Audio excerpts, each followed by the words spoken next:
Narrator, this is Tim Kimmel, the supervising sound editor on Game of Thrones.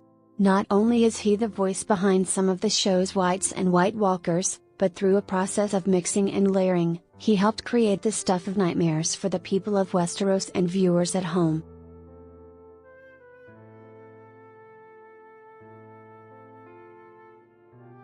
Warning, spoilers are coming. Kimmel has been working on the show since the start of Season 3.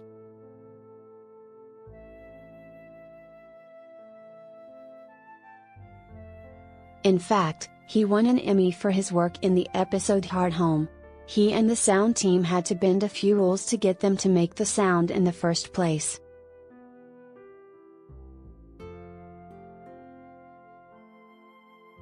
For example, creatures like this with no skin and likely no vocal cords probably shouldn't be able to make any sound at all.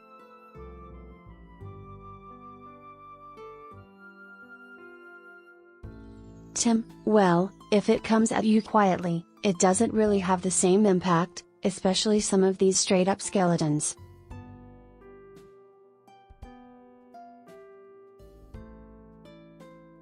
They don't have vocal cords. So, we sometimes would try to lean away from the wights that were so rotted away with no flesh.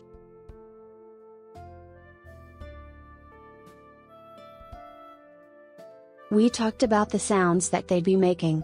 They'd have vocal cords that are kind of shredded.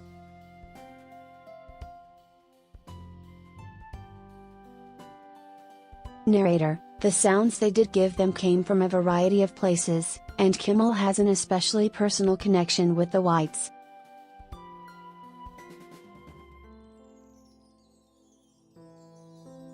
Some of the sounds the wights made actually came directly from him. The sound, as he describes it, came from the back of his throat.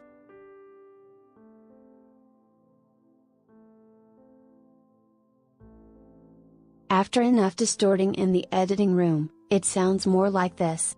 You could also hear him doing the sound of Wun Wun the giant.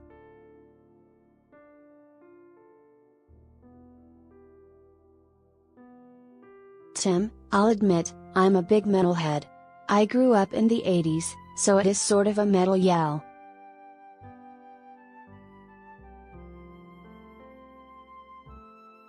It's a kind of yell. Narrator, and with the white giant, they use the same sound elements but with a grittier feel to it.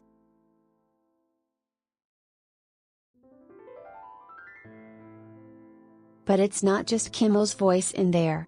If you listen carefully, you might hear some animal sounds.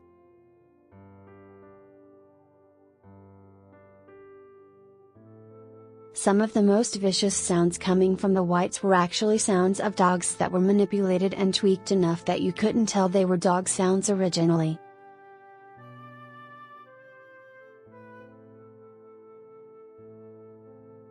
And that wight that Jon Snow smuggled into King's Landing to show Cersei in Season 7 was actually making the sounds of a bear cub.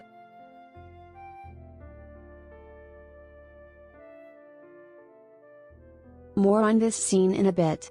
After years of work, many sounds are saved in a vast digital library and reused.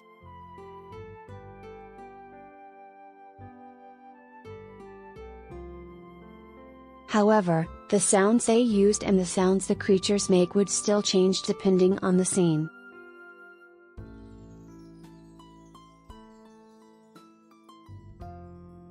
Tim, it has to do with what they look like, what they're doing. As they're just walking or slowly attacking, they don't make much sounds, but as they start to really attack, the more aggressive ones, will go with a more aggressive sound.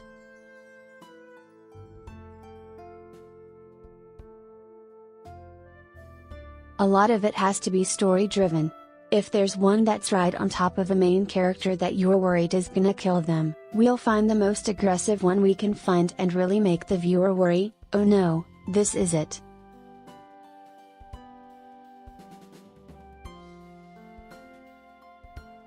It helps compel that story a little bit more. Narrator, the more aggressive the creatures, the more aggressive the sounds they use will get.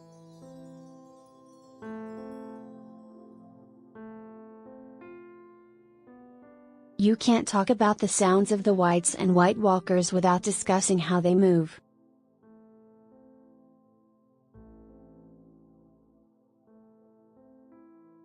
Much of the movements are done through Foley, a process in which real objects are used to create sounds of living creatures interacting with the world.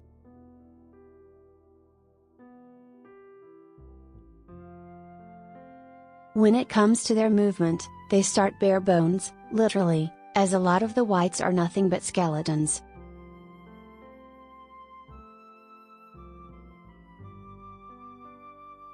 They used real bones and ceramic objects, but you'll also hear a lot of other sounds at play in any given scenes where the undead army is scurrying around.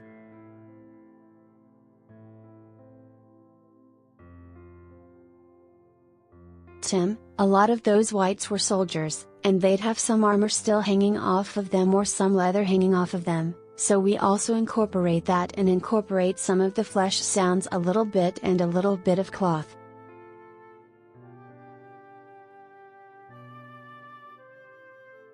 Just so it's not just bones, just two, it gives it a little more depth. Narrator, the further the show has moved along, the more wights they've had to deal with.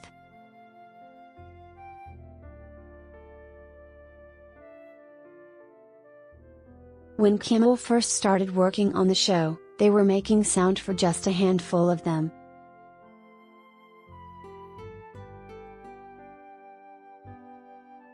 On the other hand, the Battle of Winterfell saw the North face off against an army of thousands of wights and white walkers.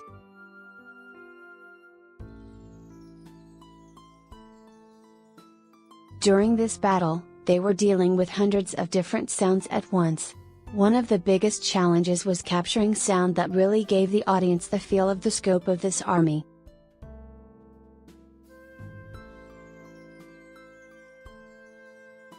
As the North's army waited for the undead to approach, it had to be very quiet at first and then get progressively louder as they crept closer and closer to the city's walls.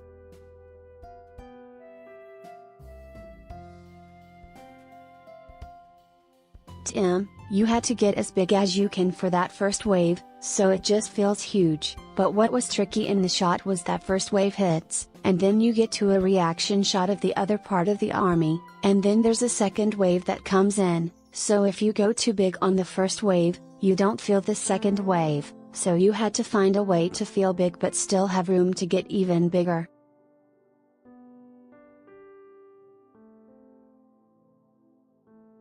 Narrator, but surprisingly, the hardest moments for Kimmel and his team came not when dealing with armies but when dealing with a single wight on screen.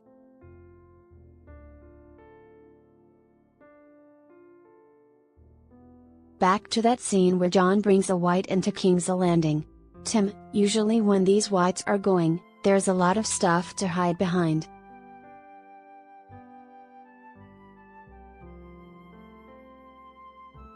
There's other battle things, and so it's not as out in the open, so you can kinda do more with it and get away with little cheats, but this thing was on its own.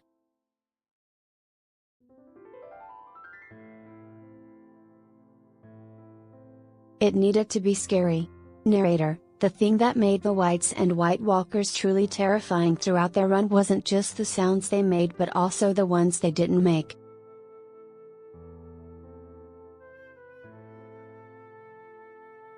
In an early appearance in Season 2, you can hear a White Walker speak in Scroth, their native tongue.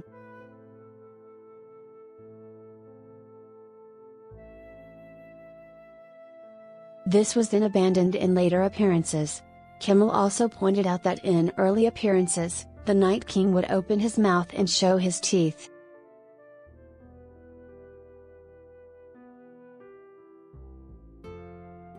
Tim, I think they just found him more intimidating to just be there with a straight look on his face.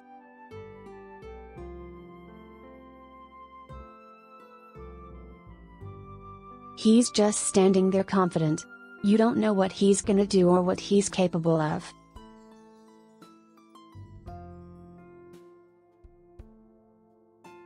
Narrator, sometimes, no sound is the scariest sound of all.